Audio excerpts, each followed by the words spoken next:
This is no rumor. The Redmi general manager Lu Weibing has revealed some new details of the Snapdragon 855 powered Redmi phone. The phone is likely to be called Redmi Pro 2 in China, while it is rumored that it may come to India as the Poco F2. The company still yet to reveal more details about it. To recollect, a couple of months ago, Weibing officially confirmed the coming of Snapdragon 855 powered Redmi phone. In fact, this Redmi phone is expected to be the cheapest Snapdragon 855 phone launched so far. Having said that, this is the reason why some rumors suggest that this Redmi phone may come as Poco F2 in India.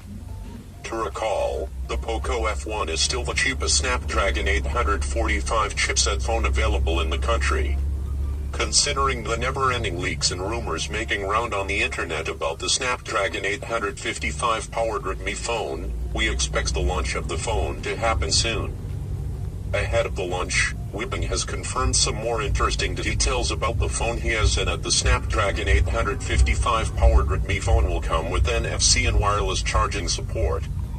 Weibing posted this bit of information on the Chinese microblogging site. In addition, he also said that the bezels of the screen of the Snapdragon 855 powered Redmi phone will be slimmer than any of the past Redmi phones.